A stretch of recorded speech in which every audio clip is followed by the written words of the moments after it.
네, 반갑습니다. 오늘 참 행복한 날입니다. 저는 늘 설교할 때마다 이렇게 외칩니다. 오늘 참 행복한 날입니다. 조영기 목사님이 오늘 참 좋은 날입니다. 이렇게 말씀을 해주셨어요. 그래서 저는 그 새끼 목사니까 그렇게까지는 못하고 오늘 참 행복한 날입니다. 참 좋은 날입니다가 구체적으로 어떻게 나타날 것인가 했을 때 행복한 날이라 이렇게 외칩니다. 사실 우리들의 삶의 현장이 그렇게 늘 행복하지만은 않다는 것을 누구나 다 압니다. 그런데도 우리 말씀으로 창조하신 하나님의 그 능력을 힘입어서 그분도 말씀으로 천지를 창조하셨다고 요한복음에 기록된 것과 같이 우리도 선하는 모습은 대단히 중요한 부분입니다. 그리고 오늘 참 행복한 날입니다 하고 아침부터 시작해서 저녁까지 외칩니다. 어떻게 외치냐고요? 마음속으로 외칩니다. 설교할 때는 소리 내어서 외칩니다. 오늘 참 행복한 날입니다 라고 표현하는 것은 바로 나의 고백이고 또 우리 모두의 고백이기를 원합니다. 우리가 왜 행복해야만 할까요? 사람이 태어나서 행복한 건 좋은 거 아니야? 라고 말하는 것보다 우리는 행복해야 된다 라고 하는 부분이에요. 그리고 많은 사람들이 이렇게 말합니다. 당신은 사랑받기 위해서 태어난 사람.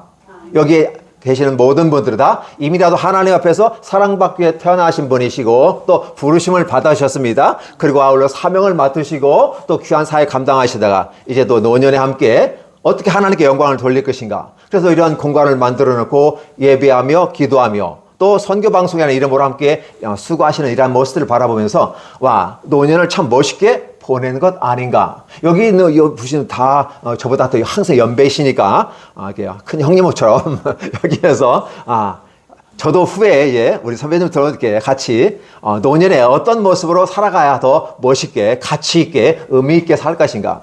어차피 우리에게 주어진 인생은 행복이란 단어가 주어집니다. 그렇죠? 그래서 우리는 이 행복한 나라를 어떻게 표현할까 했을 때 하나님의 나라 이렇게 표현합니다. 맞죠? 하나님의 나라다. 근데 하나님의 나라가 너무 큰 것 같아요. 우리에게 너무 먼 것 같은 느낌. 그렇다면 하나님 나라를 쭉 당겨가지고 내 것으로 만드는 건 어떨까? 그렇게 가르쳐 주신 것이 신약 성경이라고 보시면 됩니다. 그게 구약에서요, 하나님의 나라 이렇게 이루어지는 거야. 또 솔로몬 성전을 통해서 이렇게 화려하고 멋있고 위대해 라고 말하면서 지어 놓았던 그 모든 것의 핵심은 무엇일까? 라고 했을 때 그 하나님의 나라를 다른 단어로 바꾸어 본다면 무엇으로 바꿔볼 수 있을까요? 복음이라고 합니다. 그렇죠? 복음.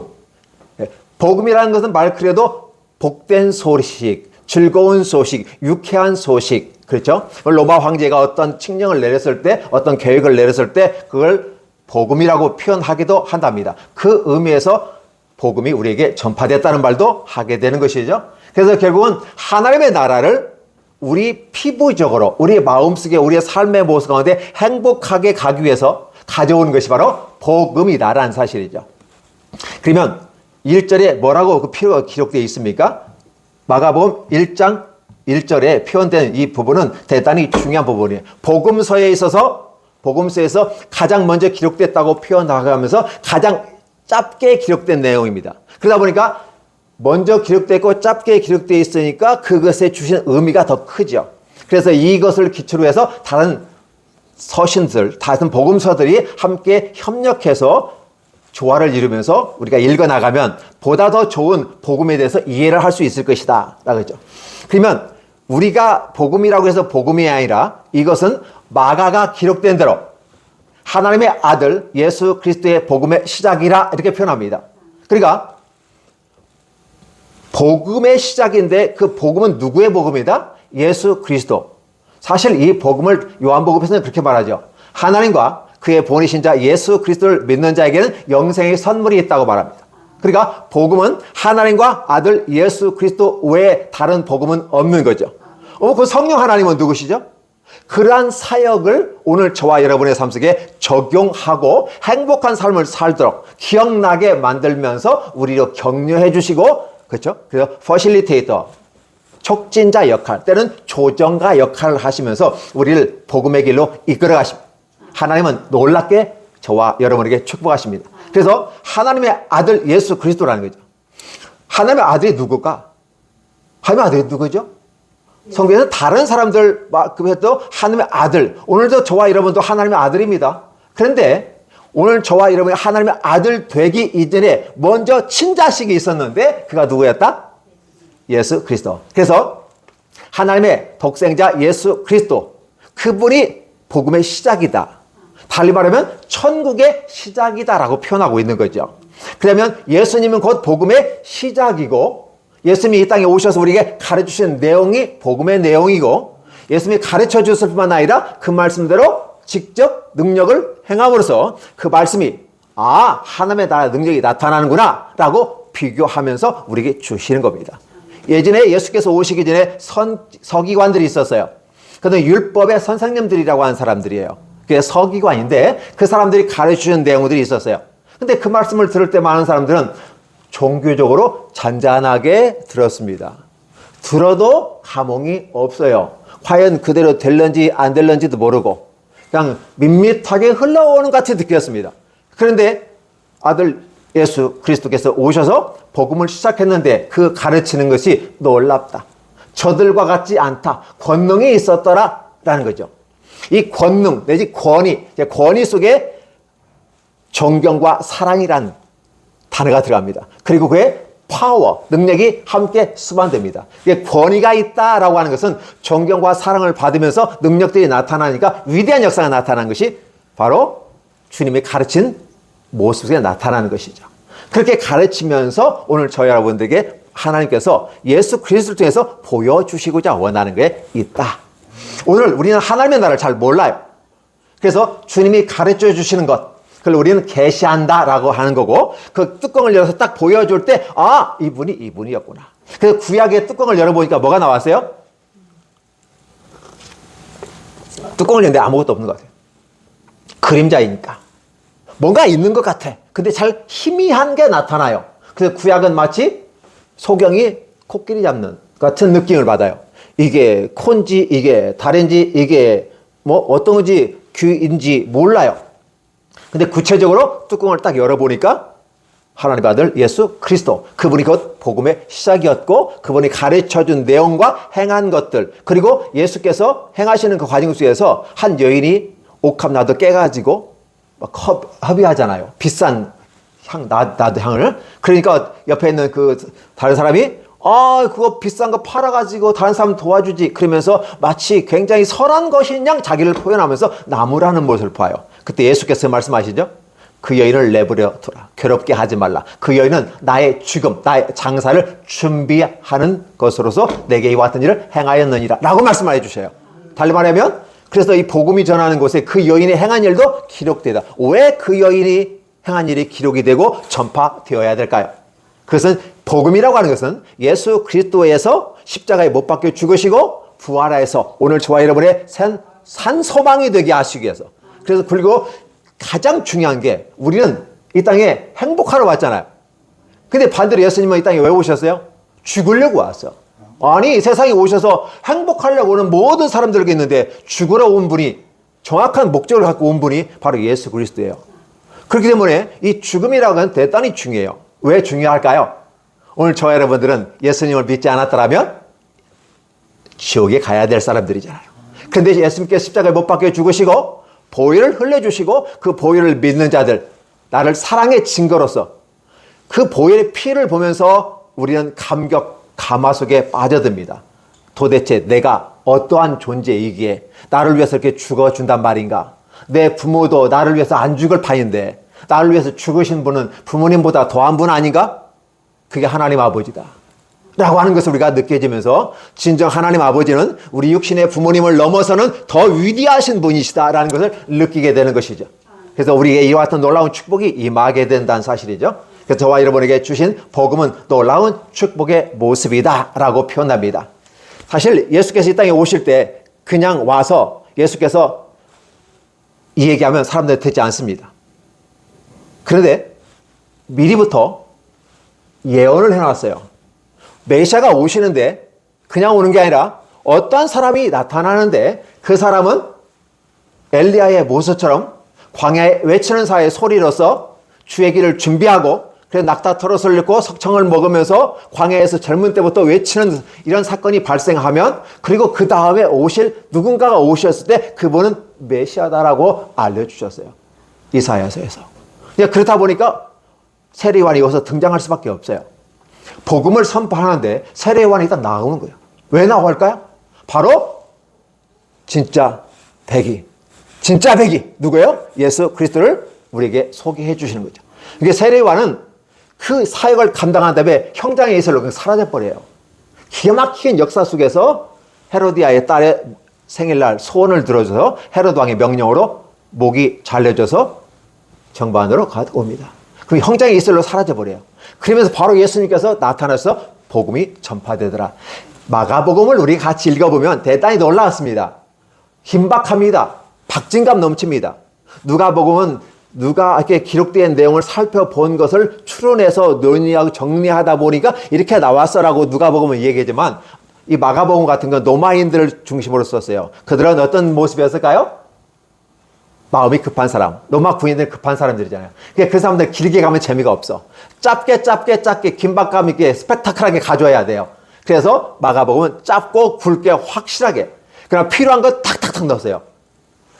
그리고 빠졌던 것들은 마태나 누가나 요한이 같이 포장해서 함께합니다. 그래서 사복음서 중에 공관복음 했을 때 우리가 함께 볼 수 있는 대단히 중요한 부분이에요. 그래서 예수님을 중심으로 동서남북에서 바라봤다라고 보셔도 좋을 것 같습니다. 그리고 그걸 바라보는 사람들은 때론 헬라인이든지 로마인이든지 유대인이든지 그리고 모든 예수 믿을 사람들 요한복음은 그렇게 대상으로 하여서 오늘 누구든지 말씀을 읽고 그 말씀을 묵상하면 하나님의 복음이 저와 여러분에게 임하게 됩니다.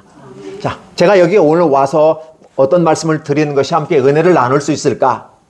성경을 쭉 읽어보면 우리가 다 알고 있기 때문에 그렇다 보면 예수님은 하나님 나라의 시작이고 복음이다라고 했을 때 이 복음이 저와 여러분들에게 어떻게 다가올까? 저는 여기에서 여러분들이 다 목사님이시고 집사님이시고 다 능력들 가지셨고 수많은 경력들이 있어요. 성경을 딱 보면 다 알아요. 그런데 오늘 제가 무엇을 얘기하려고 하자면 오늘 저와 여러분에게는 복음이 어떻게 다가오나요? 분명히 보는 각도에 따라서 다르다고 했습니다. 예수님을 바라보는데 성질 급한 사람에게는 성질 급하게 확실하게 분명하게 찍어줬어요. 자, 또 철학을 하고 생각하며 하는 사람들은 누가 같은 사람이 논리적으로 따지고 들면서 쫙 설명해 줬어요. 자, 그렇게 복음은 선파돼요. 근데 오늘 저와 여러분에게 또 어떤 모습으로 보일까요? 여러분이 바라보는 복음은 뭘까? 여러분이 목회를 하셨고 또 함께 신앙생활, 내 삶을 살아가면서 복음은 나에게 어떤 모습으로 표현할까? 라는 부분이에요. 어떻게 표현할까요? 여러분의 생각은 무엇입니까? 라는 거예요. 예전에 우리가 설교를 들었을 때 설명식 가르치는 식으로 쭉쭉쭉 해나갔습니다. 그래서 아멘, 아멘, 아멘. 그래, 이거야 딱 가르쳐 주셨습니다. 그렇게 해서 선배님들이 전해준 것을 후배인 제가 듣고 은혜 받아서 또 같이 신학교 가가지고 목사 되겠다고 와서 복음을 공부하고 복음을 또 전파하는 것입니다. 그렇죠? 그럼 중요한 것은 오늘 여러분들이 이 말씀을 읽어나가면서 복음은 나에게 어떻게 해석될 것인가? 달라요. 저에게 있어서 복음과 여러분에게 있어서 복음이 다르다는 거예요. 근데 사실은 복음은 똑같아. 똑같은데 이 복음을 바라보는 사람마다 달라. 그래서 때로는 우리가요, 좌측, 우측 표현되기도 하고 다양한 방식으로 자기 입장에서 표현하기도 합니다. 그러나 우리는 세상의 관점으로 예수님을 바라보는 게 아니라 주님의 관점으로 바라보셨으면 좀 좋겠다 생각됩니다. 주님의 관점은 뭘까요? 성경이라고 하는 것은 오늘 저와 여러분들에게 특별 은총 속에 주신 말씀입니다. 맞지요? 근데 그 말씀이 기록된 내용들을 바라보면 여기서 세상의 진리를 찾아가려고 하는 사람들이 참 많아요. 성경은 세상 지식을 알려주지 않아요. 물론 일부 포함되어 있습니다. 그러니까 성경은 특별 은총이다. 특별이라고 하는 건 여전히 특별한 거죠. 특별이라고 하는 것은 일반적인 것 중에서 뽑아내어서 만든 걸 특별이라고 말합니다. 그러면 그 특별이라고 하는 것은 뭔가 특별해야 돼요. 이 세상 것을 얘기하려고 한 게 아니라 예수님께서 하실 일을 또 하신 일들을 요한복음에 따르면 하늘에 기록하고 땅에 기록하고 들에 기록하고 해도 부족하다. 왜? 너무 많은 기적과 너무 많은 능력들이 표출되어져서 하나님 나라가 임하였다는 걸 보여주었다는 거죠. 그 중에서 골라서 뽑아 넣은 게 성경이라는 사실이에요. 그 때문에 이 성경은 그 중에서도 엑기스를 가지고 오늘 저와 여러분에게 뭔가를 보여주려고 그랬어요. 뭘 보여주려고 할까? 그것은 세상 사람들이 바라보는 복음, 세상 사람이 바라보는 하나님의 나라가 아니라 하나님이 바라보는 복음을 가르쳐주고 있는 거죠.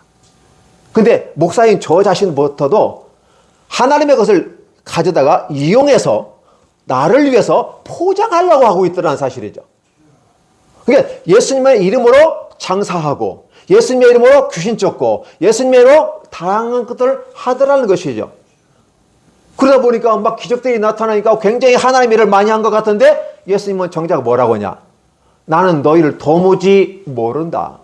나 주님의 이름으로 귀신도 쫓아냈고 병자도 살려냈고 이 많은 것들을 했습니다. 이 착한 일들을 했잖아요, 하나님. 근데 나를 모르신다니 이거 섭섭합니다 라고 할 수도 있죠. 근데 주님은 나를 모른다. 왜 모른다고 했을까요?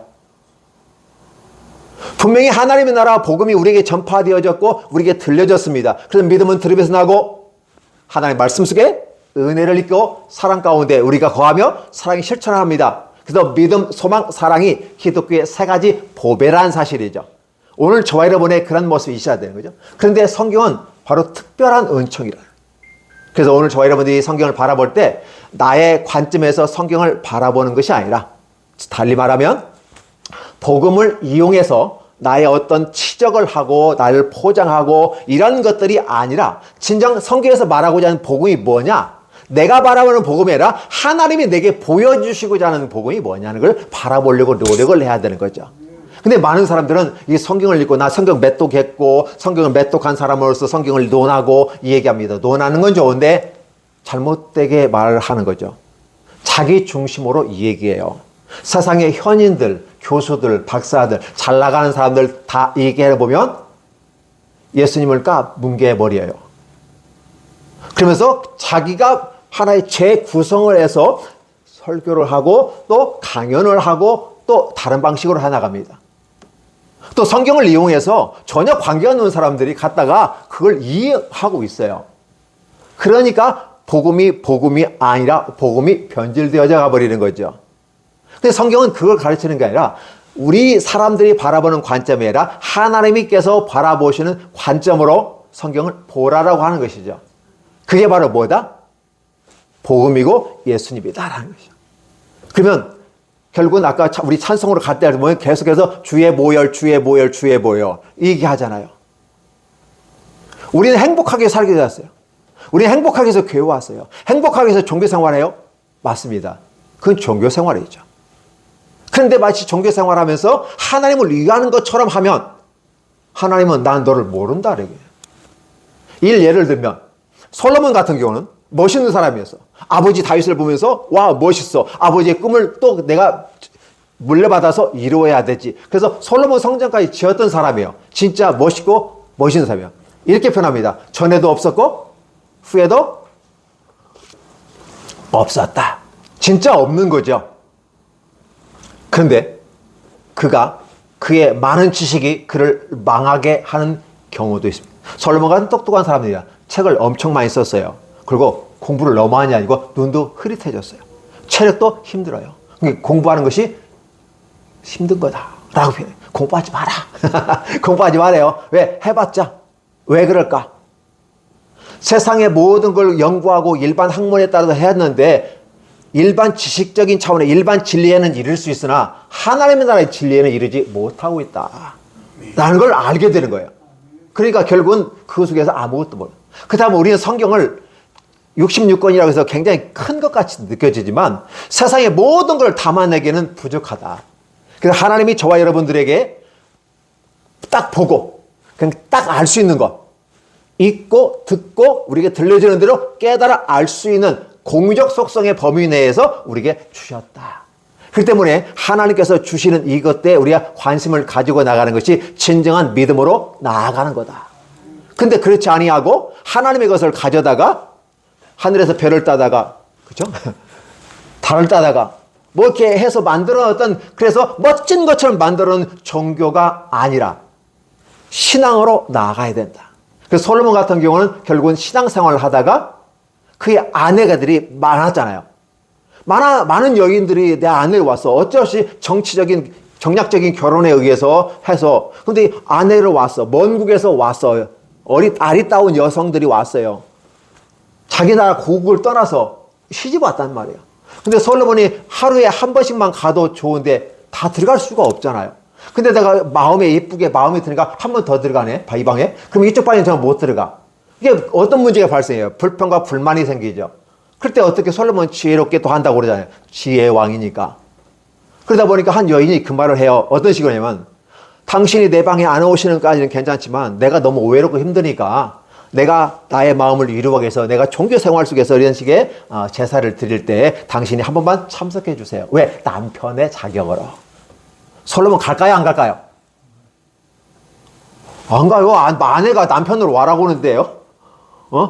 당신이 어제 저녁에 내 방에 들어오셔야 되는데 못 들어왔잖아요. 그러니까 오셔서 내가 제사 드릴 때 내 마음에 외로우니까 신에게 제사 드릴 때 이런 것을 축복해 달라고, 그 자리에 참여만 해달라고, 이런 표현을 하는 거예요.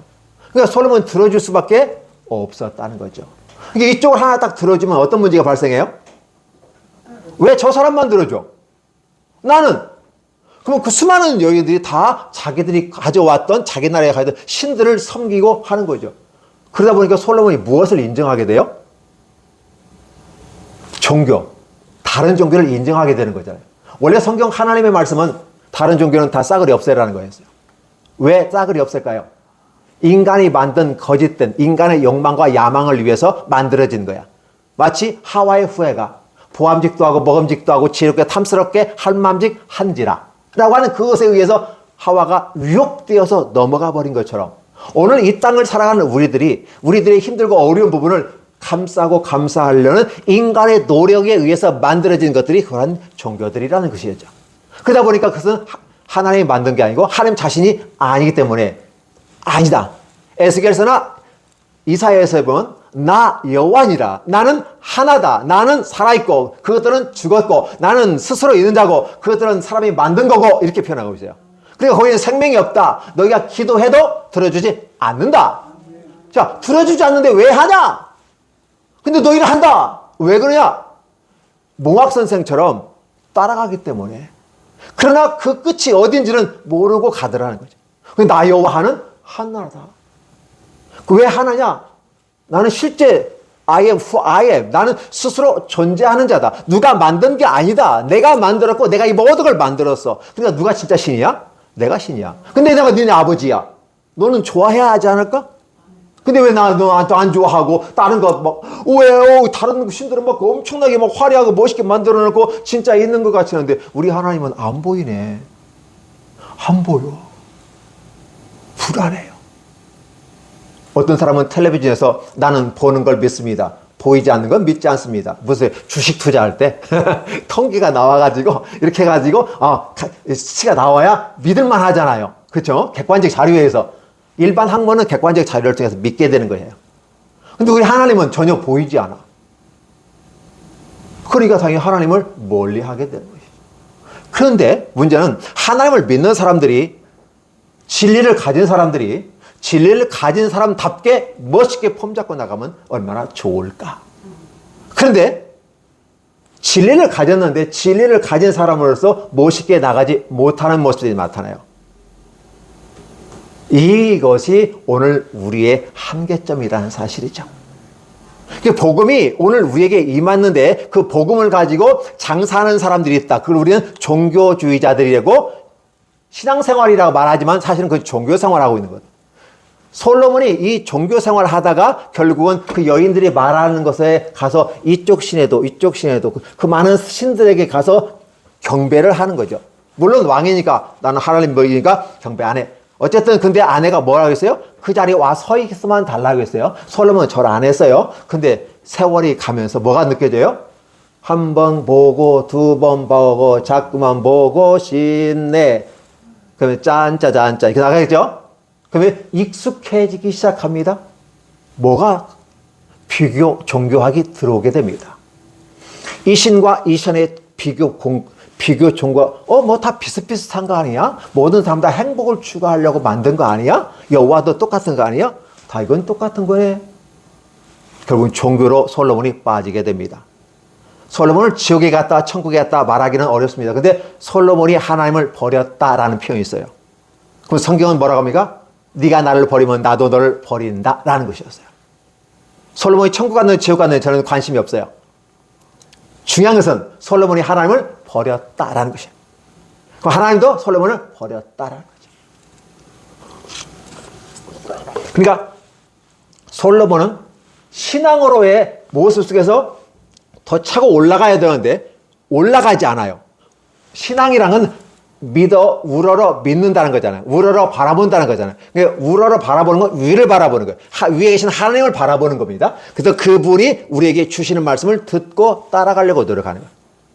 찾아오시는 주님을 모셔드리고 영접하는 거예요. 하나님의 아들 예수 그리스도의 복음의 시작이라 라고 선언하면 이 말씀의 근거에서 바라보고 과연 그 말씀이 그런가 이 말씀을 읽고 묵상하며 어떠한 논리와 조직체계 속에서 우리에게 가르쳐 주려고 하는가를 바라보고 인가하는 거죠. 그래야 비로소 우리에게 신앙이 되는 거예요.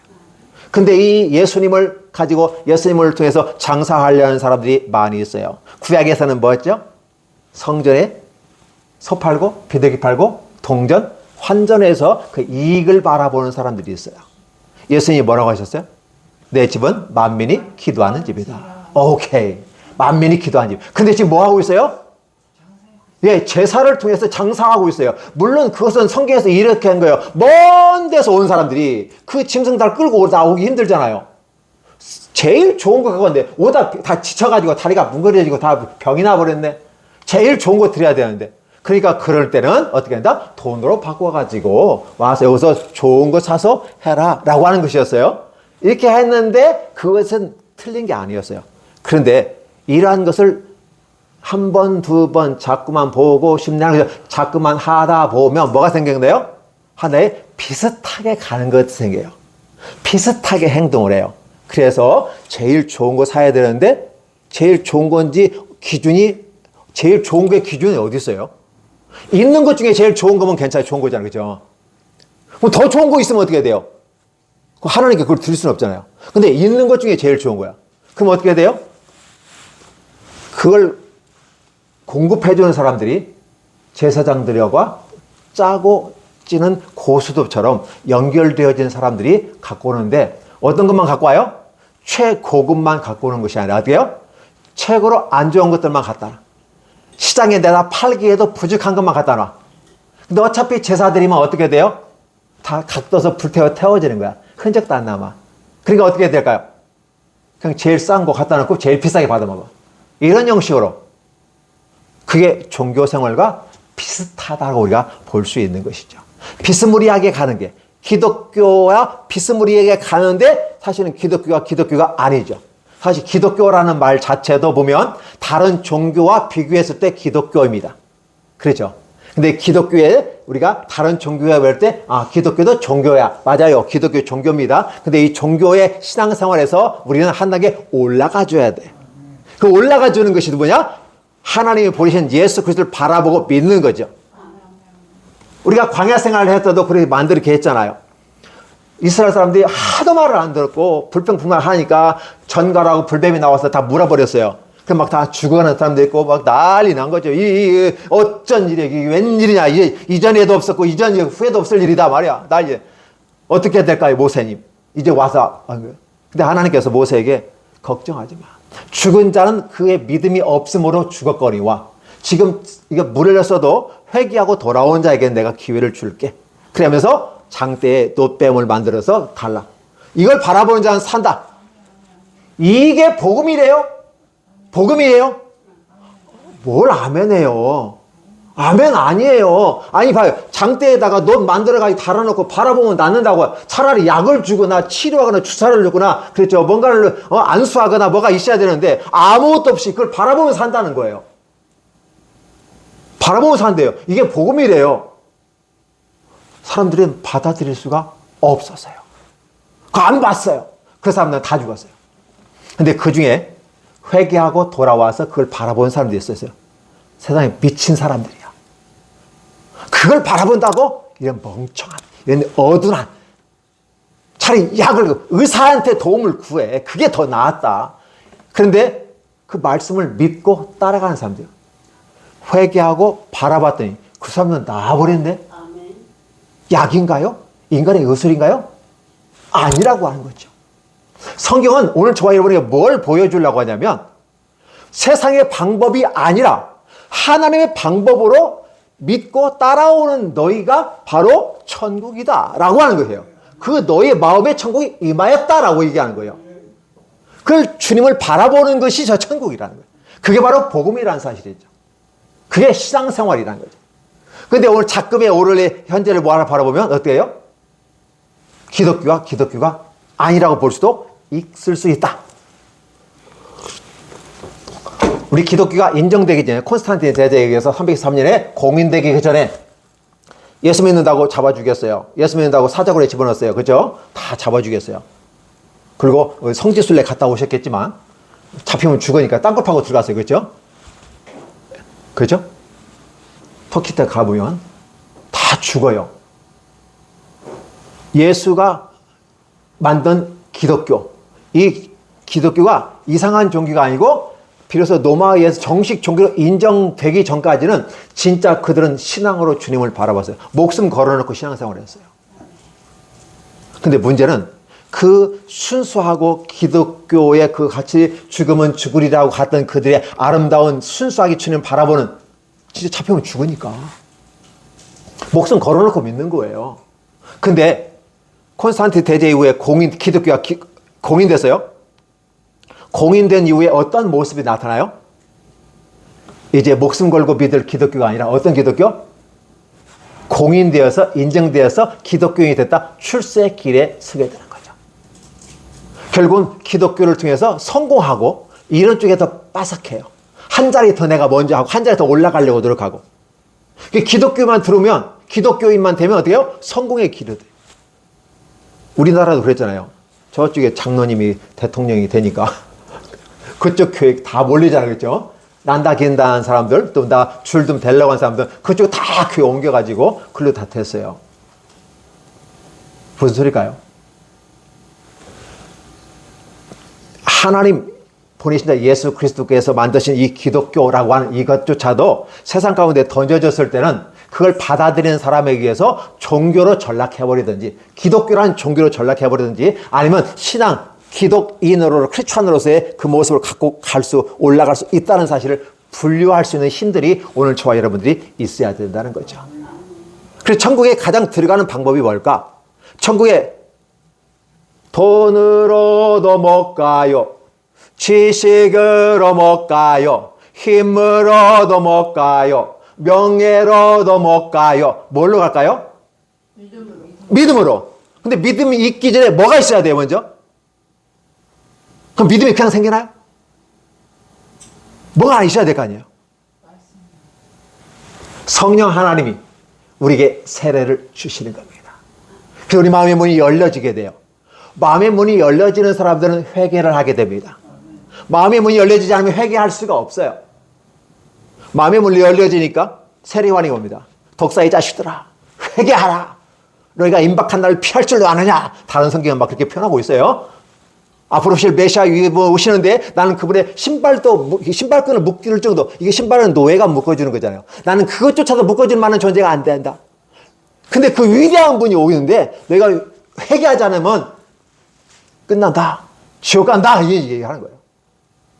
근데 문제는 그 외침 속에서 예수 그리스도 세례를 받았다는 사실이죠. 그러면서 하늘로부터 비둘기 같은 성령이 쫙 오시면서 너는 내 사랑하는 아들이라. 너희는 저의 말을 들을지어다. 다른 성경은 내가 너를 오늘 낳았다. 이런 표현을 쓰게 되면서 바로 그분이 메시아임을 얘기해 주는 거죠. 성령 하나님이 임하시는 거죠. 그래서 우리 마음이 열려지고, 그러니까 그 사람들이 회개해요. 아무리 갔다가 여러분 말을 데리고 그 농장 하신 분들이 나이가 더우니까 말을 제가 물가에 갖고 왔는데 말이 물을 안 먹어요. 오염돼서 안 먹을 수도 있겠지만 좋은 물인데도 안 먹을 수 있어요. 데려오는 건 우리가 거기까지 데려올 수 있어요. 그러나 성령이 임하시지 않으면 우리들의 마음이 안 열려지니까 회개할 수가 없는 거죠. 회개가 터짐으로써, 근데 회개가 터진다는 개념은 말씀을 들음과 성령이 함께 작용을 합니다. 말씀의 씨앗을 듣고 성령이 작용을 해서 우리들의 마음속에서 마음의 문이 열리게 돼요. 열리다 보니까 그 말씀을 들으니까 아, 과연 그 말씀이 그렇구나. 나도 모르는 사이에 훅 믿어지게 돼요. 쑥 들어오게 되는 거죠. 그리고 우리는 수용했다라고 하는 것이 우리의 믿음이라는 사실이죠. 그래서 성경에서는 그걸 가르쳐줘요. 천국에는 대통령을 만날 때 갈 때 어떻게 할까요? 이제 우리 옛날에 고위 관직들에 있는 분한테 갈 때 그냥 안 가잖아요. 선생님한테 갈 때도 피타오백이라도 사갖고 가잖아요. 그러면 또 위치에 더 높으면 어때요? 교장 선생님 만나려면 피타오백 갖고 갈까요? 좀 더 사과 상자나 배 상자 들고 가야 되겠죠? 아니면 또 더 큰 거 갖고 가야 되겠죠? 하나님의 나라에 들어갈 때 우리 뭐 갖고 가죠? 감사한 거 갖고 가야 돼요? 성도의 입장에서는 예배 올 때 감사한 것을 갖고 오는 것은 아주 좋은 방식 중 하나요. 예배를 하나님께 나아가는 방식이 그 방법이에요. 천국에 들어가는 데는 돈이 아니라는 거잖아요. 예. 그래서 오늘 저와 여러분들에게 우리의 임하시는 하나님을 우리가 놓치고 있다는 거죠. 위로부터 오시는 분이 누구냐? 성령 하나님 오신다. 그분이 우리의 마음을 열어주셨고, 그래서 우리가 회개할 수 있었다. 거저 먹은 게 아니다. 공짜가 아니다. 그분의 사역이었고 역사였다. 나는 그것에 순종하고 내 마음을 열었을 뿐이다. 그랬더니 나도 모르게 믿음이 훅 하고 들어왔네. 인생에서 가장 큰 보물을 찾는 건 뭘까요?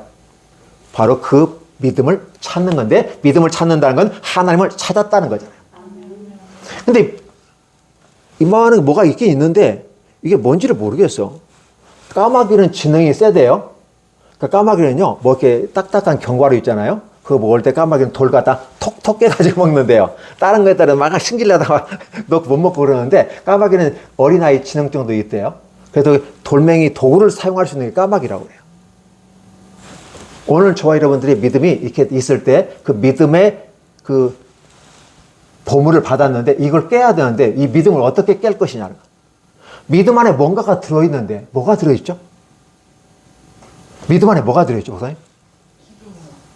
믿음 안에 사랑이 숨겨져 있어요.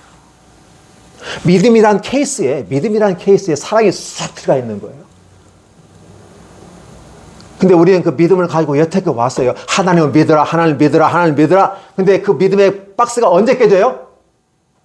예수께서 십자가에 못 박혀 돌아가시면서 팍 깨져버리잖아요.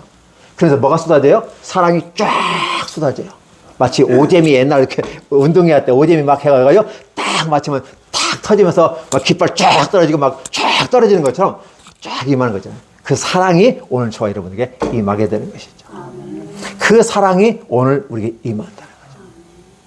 그래서 그 사랑을 가지고 감격합니다. 도대체 내가 뭘 잘났다고, 내가 돈이 얼마나 있다고, 내가 얼마나 예쁘다고, 잘났다고, 키 크다고 이렇게 하면서 쫙 해서, 근데 아무 따져봐도 나보다 잘생긴 사람 수없이 많아. 텔레비전은 보기가 싫을 때가 많아요. 왜 그랬죠? 나보다 이쁜 사람이 너무 많아. 나보다 더 잘생긴 애들이 너무 많아. 완전 꽃미남이야. 보기가 싫어요. 근데 어때? 은근슬쩍 또 땡겨가요. 왜? 좋아 보이니까, 이뻐 보이니까. 이렇게 되는 거죠. 오늘 우리들이 하나님이 주신 이 사랑이 거저 주시는 게 아니다. 하나님이 주신 이 믿음의 언약궤가 박살나는 거예요. 십자가에 의해서 박살나면서 그 사랑이 쫙 우리한테 임하니까 우리가 그냥 감격해버리는, 그냥 주저앉아 울어버리는 겁니다. 이렇게 울어버리는 것을 우리가 은혜 받았다라고 하는 거예요. 그렇죠? 그래서 우리 진정한 믿음이 우리 안에 넘치게 되는 거죠. 그래서 이 사랑을 가지고 가야 돼. 그래서 우리가 땅끝까지 내 복음을 전파하라. 내 증인이 되라. 예, 내가 하늘과 땅에 모든 것을 줬다. 가라. 내 증인이 되라. 전파하라. 예, 얘기해요. 그럼 어디까지 잘하냐면 전파하는 거 잘해. 가는 것도 잘해. 뭐가 부족할까요? 뭐가 부족할까요? 여러분 다 알고 계시는 거예요. 네? 예, 사랑입니다. 주님이 값진 언약궤 이 케이스에 있는 요걸 보석함을 깨 부셔버렸잖아요. 십자가를 통해서. 그 사랑을 딱 줬으면 사랑을 실천해야 되는데 실천을 안 해. 복음을 전파하라는 말은 복음을 전파하라. 여기서 성경에 보면 예수께서 복음을 전파했다. 이 말 저 말 가면서 복음을 전파했다고 나와요. 그리고 가르쳤다고 나와요. 가르치고 안고 뭐가 나왔어요? 그를 치료해 줬다. 그들의 필요를 채워 공급했다. 그게 경제적인 문제이든지 건강의 문제이든지 사회적인 관계이든지 어떤 모습에 있든지 간에 특별히 가장 큰 문제, 요즘 상담학이 떠요. 심리학이 뜨고. 그 왜 그럴까요? 사람과 사람과 관계, 좋은 소통의 관계를 맺어가는 게 좋겠다 해서 그걸 많이 공부를 합니다. 그런데 그것은 일반 학문에서 접근하는 방식이에요. 성경에서는 그렇게 방식을 정하지 않아요. 성경에서는 뭘까요? 성경에서는 사람과 사람과 관계 서로 이해하고 높낮이 조정하면서 소통하고 상대방을 이해하고 이 방식으로 이해하게 되는 거죠. 근데 오늘 성경은 저와 여러분들에게 준 이 사랑을 실천하는 거예요. 그러니까 목사님들의 단점이 뭐냐면 저도 목사지만 외치는 건 잘해요. 말하는 건 잘해요. 그렇죠? 소리 잘 높여요. 안 나가면 마이크 잡고 올려요. 그렇죠? 막 해요. 그런데 문제는 뭐냐면 그 사랑을 말로만 하는 거 아니라 실천하는 모습이 필요해요. 저 중국의 연변교회 과학기술대학이 있어요. 거기 총장이 80이 그때 넘었는데 지금 돌아가셨는지 모르겠어요. 사랑주의란 가지고 중국 공산주의 국가에서 기독교 가치를 갖고 있는 대학을 세웠어요. 북한에도 세웠어요. 죽을 뻔했고 고생도 많이 했고 신문 고문 다 당했어요. 근데 오직 사랑으로. 그래서 기독교라는 이름이 아니라 사랑으로 가버린 거예요. 기독교로 가니까 공산국가는 절대 안 되잖아요. 북한도 안 되잖아요. 그렇잖아요? 안 돼요. 그건 무신론주의예요. 우리는 유신이잖아요. 신 있는 거고. 그러니까 맞설 수 없는데 사랑은 인민에게도 사랑이 필요하고 오늘 저와 여러분에게 사랑이 필요해요. 사랑은 모든 인류에게 다 필요하다는 거죠. 그래서 사랑주의란 이름을 가지고 과학기술대를 세워서 우리 저 연변 쪽에 있는 우리 조선족뿐만 아니라 중국 사람들 그리고 북한 쪽에도 인재를 키워내서 국가 발전 위해서 또 그 사람들의 삶의 행복을 위해서 그리고 그들의 은연중에 사랑이 묻어나는 것을 볼 수 있었어요. 기가 막힌 거죠. 만약에 교회를 중국에 세우고 예수님 믿으라 한다고 천국 가고 그렇게 해서 외쳤다고 하면 어떻게 될까요? 싹 잡아가 다 쫓아내버려요. 그런데 사랑을 갖고 들어가니까 쫓아낼 근거가 없잖아. 아니 인민을 사랑하자는데 자기 중국 인민을 사랑하고 북한의 인민을 사랑하는데 그렇잖아요. 지가 뭐 저기 그 위에 통통들 왜 저기 김정은이나 저기 시진핑이 못하는 거 자기들이 해주잖아요. 여기 와가지고 얼마나 좋아요. 그러니까 쫓아낼 명분이 없는 거죠. 야 기가 막히구나. 저는 그곳에 가서 그분의 말하는 것과 사랑주의란 돌멩이에다 이렇게 사랑주의 써놓고 이렇게 하는 것을 보면서 와 이거 굉장히 멋있구나. 이거 우리가 기독교를 가지고 들어가면 이슬람은 우리 싫어하잖아요. 공산주의 싫어하잖아요. 상대방 왼수는 다 싫어해요. 근데 기독교가 자연스럽게 쫓아낼 수 없게 들어가는 게 사랑주의잖아요. 대한민국이 왜 선진국가가 되었을까요? 부자잖아요. 그럼 이거 뭐 하라고? 무기 가지고 팔아먹고 공격하고 그렇죠? 그래가 아니라 이것 갖고 선교하라고 나눠주라고 사랑을 실천하라고 하나님이 이렇게 대한민국을 선진국가로 만들어줬고 경제 10위 안에 군사력도 뭐 5, 6이라고 말하는데 정확한 건 잘 모르겠지만 어쨌든 그 속에서 한국이 부강하고 있다? 왜 그럴까? 사랑의 실천이 필요한 시대다 라고 하는 거죠. 목사가 회개할 일이 저는 그 회개예요. 그래서 저는 회개하면서 어떻게 하면 좋을까요, 주님? 목사가 설교는 하잖아요. 예배 때 설교하고 부흥회 때 설교하고 얼마든지 또 가서 사랑하자고 말하는데 막상 내 자신 사랑을 안 해. 내가 내 아내를 사랑하지 못하고 막 그냥 사랑한다고 말을 하고 뭐 그거 말로 해 사랑하는 거야? 근데 말로 사랑을 안 하면 행동으로도 사랑이 안 나가요. 말로도 사랑하고 행동으로 나가줘야 되는데 그러니까 우리 엄마 아빠가 사랑하는 모습을 보니까 애들이 말로는 사랑인데 사랑이 아니네. 애들이 다 망가져버려요. 다 교회 벗어나버려요. 이런 모습들을 우리가 바라보면서 진짜 사랑 실천에 표한 것이 아닐까? 라고 하는 생각을 해보게 되는 것이죠. 그래서 진정 하나님의 나라가 우리에게 임하였다. 그래서 성령이 우리에게 임하셨습니다. 말씀을 들을 때 우리 안에서 역사, 화학적, 물리적 변화가 일어나요. 그래서 내가 예수님을 전혀 처음 하나님의 세계가 내 안에 그림이 그려지고 쫙 내 안에 안착이 된단 말이에요. 내 안에 내 마음에 도배가 돼요. 내 안에 어떻게 해요? 금도금이 돼버려요. 믿음의 도구를 쫙 도금이 되는 거죠. 그러면서 내 안에 사랑이 싹 트네, 싹 터요. 내 마음의 사랑이 싹 트게 되는 거죠. 이 사랑을 실천해야 돼요. 어디서 실천할까요? 각각 그런 가정에서. 부부 간의 사랑, 부모 자식 간의 사랑, 말로라도 사랑해, 사랑해 라고 하면서 말로서 하고 행동으로. 그럼 사랑의 근거가 있어요. 뭘 말로만 사랑하지 말고 말과 혀로만 사랑하지 말고 뭐 해야 돼요? 설거지도 해주고. 저도 설거지해요. 명절 때 설거지하고 일부러 해요. 제가 장남인데 제가 하면 동생들이 따라 하더라고요. 그동안 눈치 보고 형 눈치 보고 이 남자가 부엌에 들으면 안 되지 막 그러면서 옛날에 배웠던 그때 있잖아요. 근데 제가 설거지 하니까 하려고 하고 라면도 끓이고 막 그래요. 바뀌고 변화되는 모습이 있어야 돼요. 그러다 보니까 저희 집안이 다 예수님 믿어버렸어요. 우리 어머님이 기도를 많이 하셨어요. 죽게 살고. 제가 어머니한테 간곡하게 부탁한 게 있어요. 어머니 돌아가기 전에 우리 식구 다 예수 믿게 해달라고 하나님께 때 좀 쓰시라고. 다 믿으면 나 못 간다고 천국에. 나만 천국에 가고 가족이 안 가면 안 되잖아요. 그러니까 내가 안 믿는 동생들 예수 믿게 해달라고 하는 기도했어요. 하나님이 어떻게 하셨을까요? 하셨어요. 방법을 뭐 구체적으로 시간이 없으니까 얘기할 수는 없지만 하나님께서 그렇게 이끌어 가시는 것을 바라볼 수가 있었어요. 이게 천국이 아닐까요? 이게 복음이 아닐까요? 이게 행복이 아닐까? 어머니가 천국을 가셔도 이제 여한이 없다고 그래요. 왜? 자기 스라에 있는 모든 사람한테 예수 믿으니까. 근데도 그 아들의 가들은 또 안 믿는 애들도 있어요. 성질 나가지고. 그러니까 무슨 소리냐면 완벽한 건 아니지만 그래도 자신의 아들들이 예수 믿고 딸들이 예수 믿고 그 손자 중에서는 안 믿는 애들도 있어요. 왜? 엄마 아빠 행동을 바라보면서 그건 아니야 라고 생각하니까 거부하고 하는 것도 있더라는 거죠. 그래서 사실은 부부가 사랑하는 건 역사적 사명을 띠고 무조건 사랑해야 돼. 그 자식을 무조건 사랑해야 되고. 사랑해도 어떻게 해요? 감정적으로 대하지 않고 인격 대 인격으로서 마치 우리가 주님을 대하듯이 내 아들, 딸들 대하는 이런 모습이 필요하지 않을까? 이런 생각을 해보게 되는 것이죠. 이렇게 역사가 나타날 때 기적 역사가 나타나요. 예수님께서는 드디어 이제 복음을 가지고 어떻게 돼요? 마을을 다니면서 복음을 전파해요.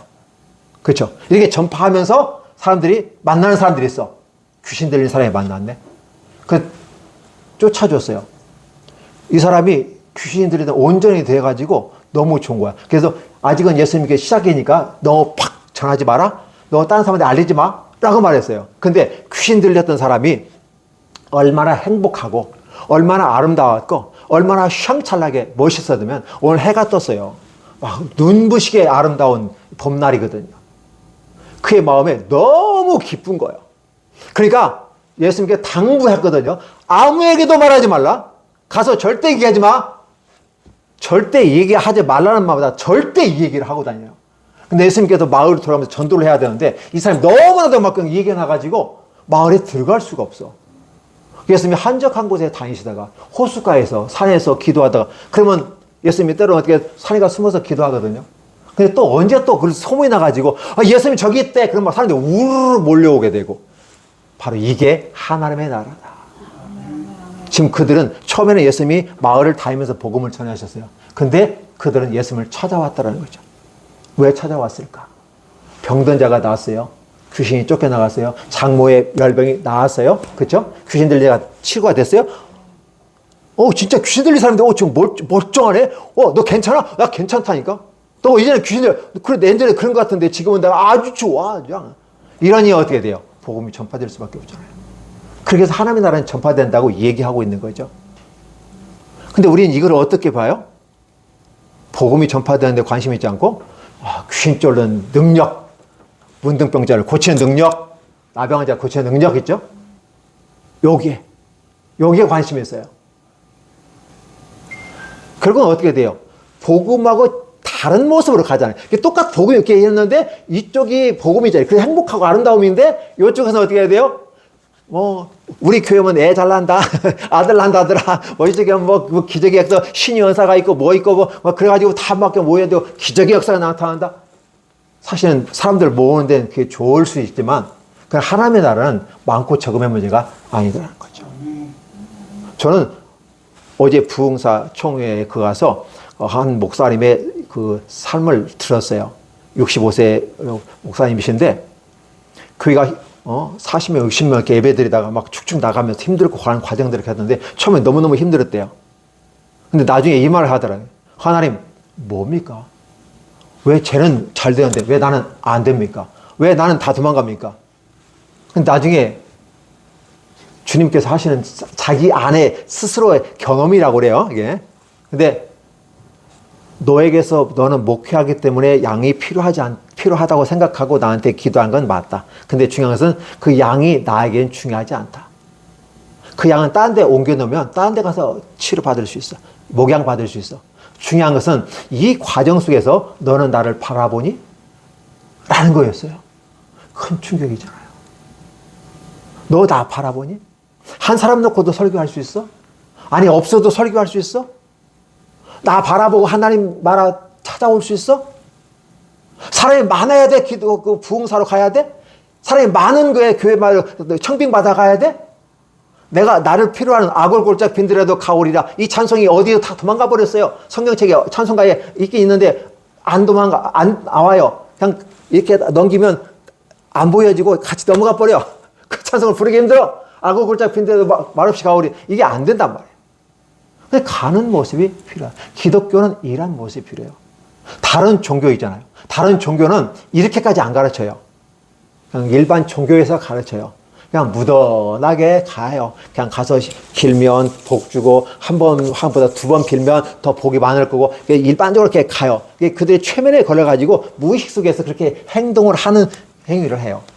근데 기독교에서는 그게 아니잖아요. 진짜를 가르쳐주고 가짜와 진짜가 뭐가 차이를 알려주는 거잖아요.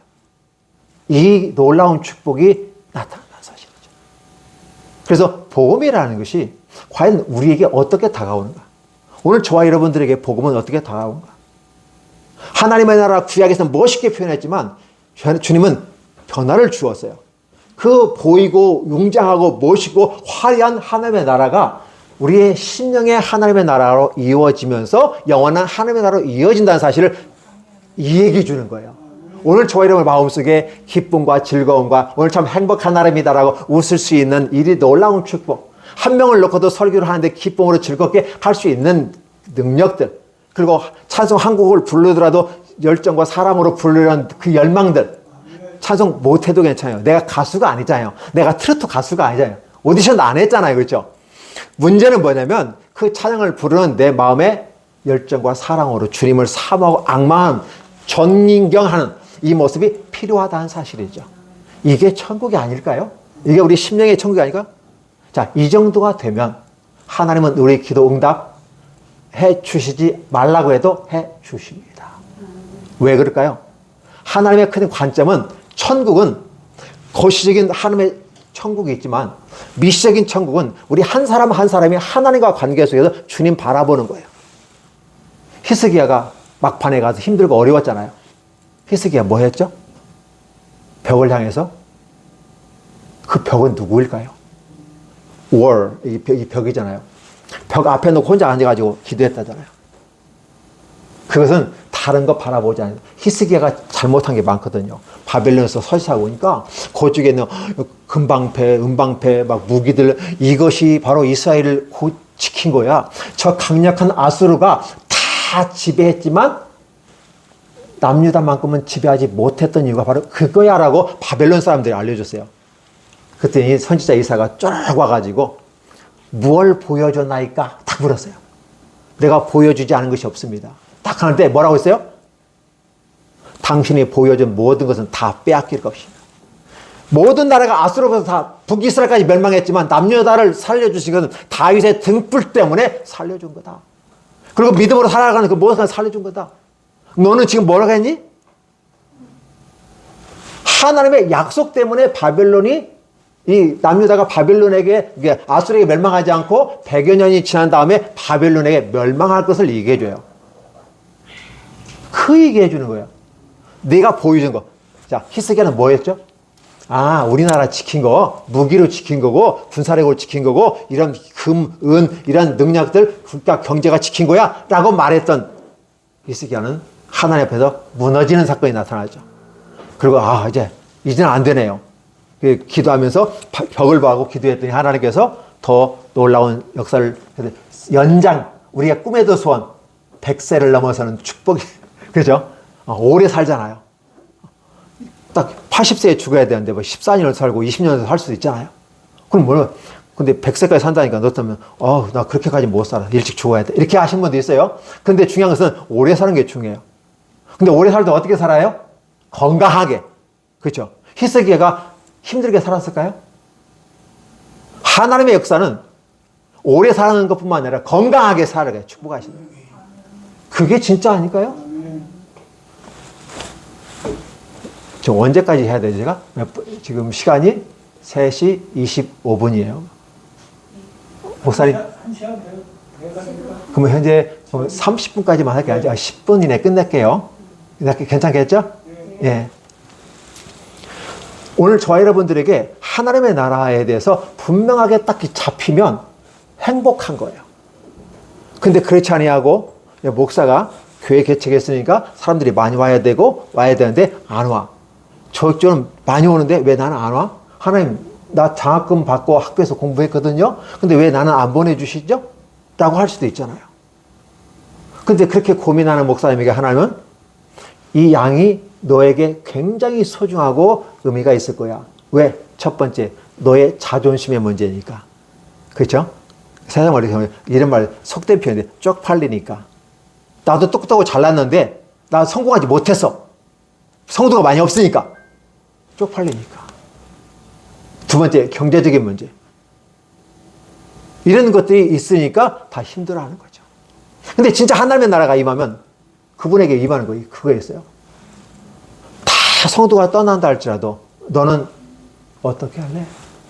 베드로에게 주님은 얘기하시는 거 기억나십니까? 다 나를 부인하리라. 그러니까 베드로가 하는 말 있죠? 다 부인해도요. 저만큼은 아니에요. 죽기까지는 갈 거거든요. 예수님이 뭐라고 해요? 탁 3번 누르기 전에 네가 나를 3번 부인할 거야. 무슨 소리야, 예수님. 뭐 내가 수제자인데 그 죽어도 같이 죽고 살아도 같이 살아야지. 의리가 있지. 세상에 의리가 밥 먹여줘요? 안 해요. 그건 베드로 추후에 3번 부인하고 그때 때마침 3번 부인하고 예수님이 형장에 잡혀가면서 끌려가면서 예수님이 눈을 착 하면 이렇게 돌려봤어요. 그때 베드로도 착 돌렸는데 둘이 착 맞았어요. 순간 예수께서 말씀하신 것이 베드로의 마음속에 확 생각나요. 그러니까 예수님이 싹 째려봤다는 표현보다는 예수님이 딱 하면서 내가 너에게 이 말을 했지 딱 눈을 돌리면서 했는데 베드로가 베드로가 통곡하고 울고 그 자리에 주저앉아서 울어버렸어요. 아시잖아요. 그렇죠? 바로 그런 부분으로 다가오는 거죠. 그러니까 하나님의 나라는 힘으로도 안 되고 능력으로 안 되고 내 의지로도 안 되고 아무것도 안 돼요. 오직 그분의 전적인 능력과 은혜 가운데 되어지는 것이고 내가 그걸 받아들이고 수용하면서 어떻게 내 삶의 환경 속에서 하나님의 나라를 실현시켜 나아갈 건가. 오카는 목사님도 그 말씀 하셨어요. 나는 목회는 성공했는지 몰라도요. 저는 가정에서 실패한 남자입니다. 이렇게 얘기해요. 맨날 교회에서 살고 맨날 하고 그래도 교회는 성공했어요. 사업가로서 성공했는데 진짜 내 가정의 온전함을 위해서는 성공을 못했습니다.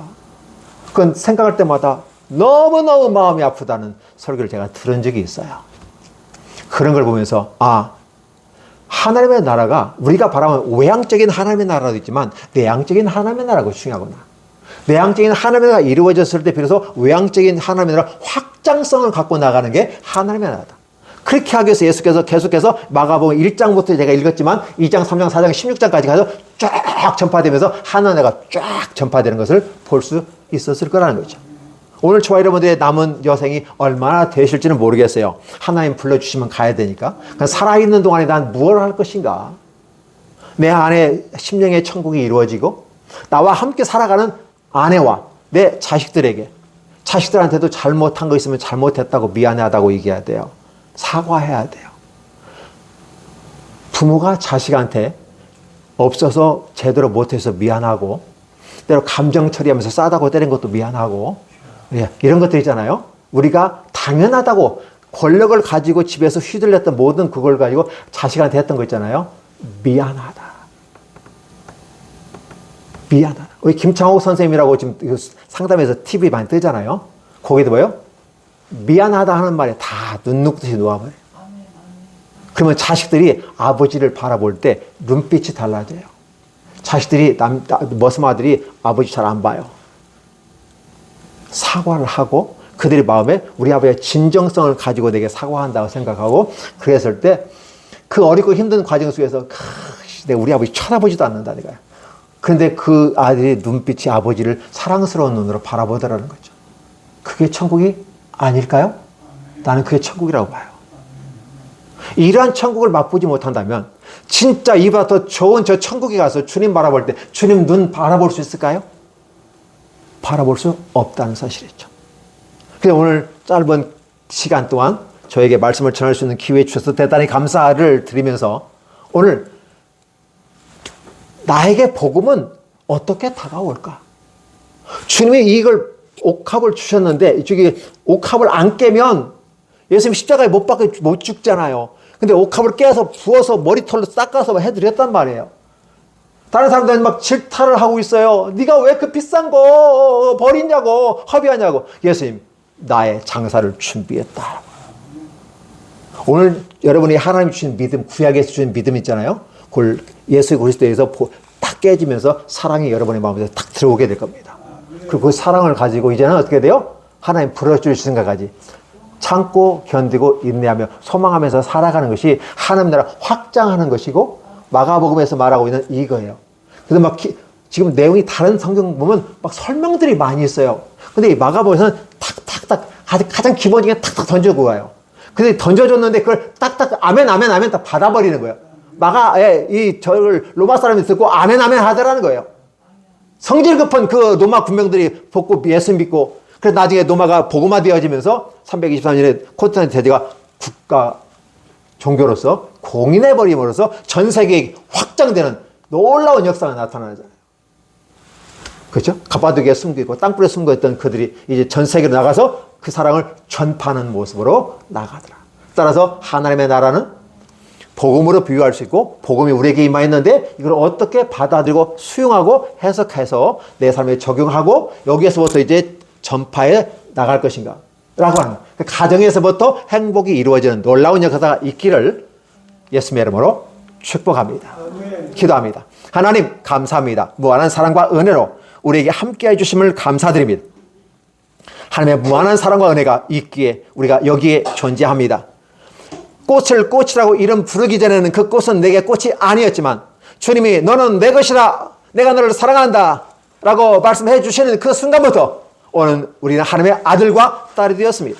이 사실에 대해서 우리가 믿고 받아들이고 왜 나 같은 사람을 불러 사랑하시는지 깨닫고 주 앞에 열심히 나가되 내 삶에 주어진 시간 동안 하나님의 나라가 나의 심령에 우리의 가정에 우리의 부부간의 관계 속에 우리의 자녀들과의 관계 속에 우리의 이웃과의 관계 속에서 나타날 수 있도록 하나님 축복하여 주시옵소서.